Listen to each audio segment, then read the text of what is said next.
गवार जिठानी मॉडर्न देवरानी। अर्पिता की शादी राकेश से तय होती है जो एक सरकारी नौकरी करता था। अरे चाची, अर्पिता इतनी सुंदर, पढ़ी लिखी और मॉडर्न लड़की है, फिर कहाँ आप इसकी शादी ऐसे घर में कर रही हैं? अरे लड़का सरकारी नौकरी करता है, इंजीनियर है, खूब कमाता है, खूब मेहनत की है लड़के ने इस नौकरी के लिए। अर्पिता भी राकेश को पसंद नहीं करती थी, लेकिन पिता ने हाँ कर दिया तो शादी के लिए मन मारकर तैयारी कर रही थी। हाँ माँ, चाची ठीक ही तो कह रही हैं। पता है मेरी सहेलियों के पति कितने मॉडर्न हैं। अरे देख बेटा, तू मॉडर्न है ना, वो पढ़ने लिखने वाला गांव का होनहार लड़का है, तू जैसा रखेगी रहेगा। अब तक कोई उसकी केयर करने वाला नहीं था, है तो सिर्फ एक भाई भाभी और माँ पिता तो गांव में ही रहते हैं। अर्पिता का मुंह बन जाता है। वो पिता के फोन से राकेश का नंबर लेकर उसे मिलने के लिए बुलाती है। आज तो मैं से साफ साफ मना कर दूंगी, मुझे नहीं करनी शादी। शक्ल देखिए, ना कपड़े पहनने का तरीका है ना बोलने का। अर्पिता राकेश से मिलने जाती है। अब क्या हो गया, आपने मुझे अर्जेंट मिलने को बुलाया, सब ठीक तो है ना? हाँ सब ठीक है, पर मैं आपसे कुछ कहना चाहती हूँ, आप ना इस शादी से मना कर दे। राकेश की आंखें अर्पिता की इस बात से लाल हो जाती है। वो रोंदे गले से कहता है, लेकिन शादी की सारी तैयारियां हो गई हैं। मैंने आपके साथ एक अच्छे भविष्य का सपना भी देख लिया है। ऐसा मत करिए प्लीज। माँ पिता के अलावा मैंने किसी को दिल से अपना माना है तो वो आप ही है। देखिए, मुझे आपसे कोई समस्या नहीं है, लेकिन आप मेरे जैसे नहीं हैं। मैं मॉडर्न लड़की और आप।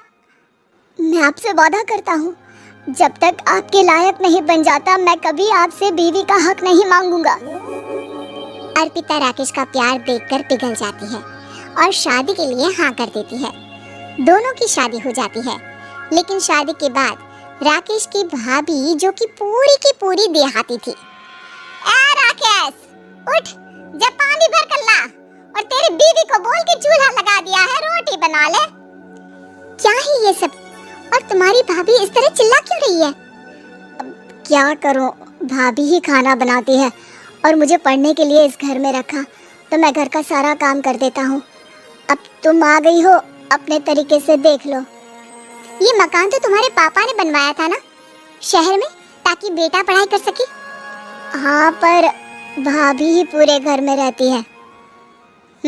ठीक है, देखो आप। अर्पिता बाहर जाती है। सूट पहनी अर्पिता को देखकर जेठानी का पारा हाई हो जाता है।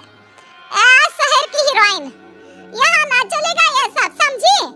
साड़ी पहनो साड़ी, वो नारंगी वाली निकाले हैं तुम्हारे लिए, जिसमें हरे रंग का फूल बना है, और सीधे पहुंचो रसोई में। मेरे आगे नहीं चलेगा ये सूट बूट का नाटक, समझी? देखिए भाभी, आप बड़ी हैं, आपने राकेश की पढ़ाई में मदद की, लेकिन ये मकान इनके पिताजी का है, तो मैं अपना पोर्शन अलग कर रही हूँ। मैं आज से आपके साथ नहीं रहूंगी। जेठानी का तो मानो पारा ही हाई हो जाता है। और आज तक कैसे नहीं रहेगी? हाँ, और कौन बोला कि राकेश अलग हो जाएगा? वो अपने भाई के बिना नहीं रहता। आज देखिए तो, देखिए कल के आई छोरी क्या बोल रही है। राकेश के साथ बात हो गई है, मैंने ऊपर का हिस्सा राकेश को दे दिया है, उसके अपनी जिंदगी शुरू हो रही है, तो अच्छा है ना कि अब रसोई भी अलग हो जाए।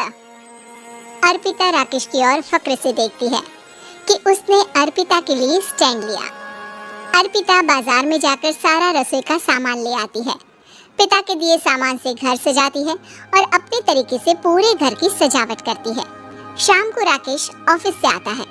कुर्ता पैजामे में राकेश को देखकर, अरे ये क्या पहना है? भाभी सिलती है ना कुर्ता, मैं सारी कमाई भाभी को ही दे देता हूँ। लेकिन अब ना बीवी को देना होगा, क्योंकि भैया भी अच्छी नौकरी करते हैं। भाभी अपने पति का पैसा संभाले और मैं अपने पति का पैसा संभालूंगी। तभी भाभी आ जाती है। अरे देखो, बहुत हो गया। हाँ, अलग रहने तक तो ठीक था, लेकिन पैसा हम एक फूटी कौड़ी नहीं देंगे। बचपन से तुम्हारे पति को हमने पाला है, उसका हिसाब दो। अच्छा, हिसाब चाहिए? कितना पढ़ी है आप जो आपको हिसाब चाहिए? बड़े भाई हैं उनके, जिन्होंने उन्हें पढ़ाया लिखाया, वो हिसाब मांगेगी तो जरूर दे दूंगी भाभी। अरे देख, हाँ, अगर तूने पढ़ाई की है तो मैं भी अंगूठा छापना हूँ। अरे 5 की रात तक पूरी पढ़ाई की है, समझे? वैसे भी कल इन लोगों के माँ बाबूजी आ रहे हैं गाँव से, वही लोग ठिकाने लगाएंगे तुझे। अगले दिन सास ससुर आते हैं, दोनों बहुत ही सीधे लोग। अच्छा किया जो ऊपर के हिस्से में राकेश की गृहस्थी लगा दी। अब दोनों बेटे अपना अपना देख ले। छोटी बहू कहाँ है? अरे बहुत ही चालाक है माँ जी, ऐसी जबान चलाती है जैसे दर्जी कैंची चलाता हो। वैसे बहू तुम भी कम नहीं थी। और सुनाओ। तभी छोटी बहू सास ससुर के पैर छूकर उन लोगों को चाय और नाश्ता देती है। माँ जी, आप थक गई होंगी, मैं खाना लगा देती हूँ, ऊपर आ जाइए चाय पीकर। अरे बस बस, यही रहेंगे वो, क्योंकि बड़ी बहू मैं हूँ। हमेशा से इनके माँ बाबूजी मेरे पास ही आए हैं। चलिए माँ जी, आप ना किचन में खाना बनाइए, मैं जरा बाजार होकर आती हूँ और फिर साथ में खाना खाते हैं। जेठानी बाजार निकल जाती है और सास ससुर बेचारे घर पर अकेले। फिर दोपहर को, माँ जी, मैंने आप सभी के लिए खाना बनाया है। माना मैं छोटी हूँ, लेकिन अच्छा लगेगा अगर आप लोग मेरे साथ रहें। वैसे भी यहाँ है कौन बेटा, चलो ऊपर राकेश के पास ही चलते हैं। सास ससुर दोपहर का खाना खाकर वहीं आराम करने लगते हैं कि जेठानी आ जाती है। अरे वाह, ये तो वही बात हुई ना, कल की आई को पूरा परिवार और हम अकेले के अकेले। भाभी देखिए, परिवार में प्यार से रहा जाता है, ना कि चालाकी से। अम्मा खाना कैसे बनाती, पहले ही गांव से थक कर आई हैं। हाय रे दैया, तो मैं क्या बाजार से ऐस करके आ रही हूँ? अरे भूख के मारे मेरा सर दर्द हो रहा है और यहाँ मेरी फिक्र कौन करेगा? अरे तो किचन में खाना है, लगा देती हूँ मैं भाभी। बड़ी बैठकर खाना खाती है और शाम को जब राकेश घर आता है। अरे राकेश, तू तो पूरा हीरो लग रहा है इन कपड़ों में, ऐसे कपड़े पहले क्यों नहीं पहनता था? राकेश बीवी की तरफ देखता है और फिर कहता है, माँ पहले पहनाने वाली नहीं थी ना। हाँ हाँ, और हम जो हाथ से सिल सिल कर कुर्ता पहनाते थे उसका का? अरे तुम्हारे भैया तो आज भी पहन रहे हैं। तभी अर्पिता सास के लिए कपड़े और ससुर के लिए शर्ट पैंट ला कर देती है। उन लोगों को फ्रिज से ठंडा पानी और टीवी में फिल्म दिखाती है। अरे कब से इनको बोल रहे हैं कि फ्रिज वाले आओ, लेकिन ये है कि मानत ही ना है। बहू अब तो तुम ही समझाओ ससुर जी को। नहीं पापा, आप फ्रिज मत लीजिए। अरे वाह रे छोटे, खुद फ्रिज का ऐसे का मजा ले, और इनकी माँ के पास फ्रिज भी ना हो। अरे देखा पिताजी, देखा माँ जी क्या बोल रही है। अरे उसकी पूरी बात तो सुन लो कि वो क्या बोल रही है।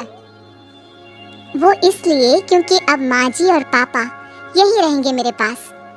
घर को घर सिर्फ मॉडर्न या गांव की सोच नहीं, बल्कि संस्कार बनाते हैं भाभी, और संस्कार अच्छे हो तो सब सही हो जाता है।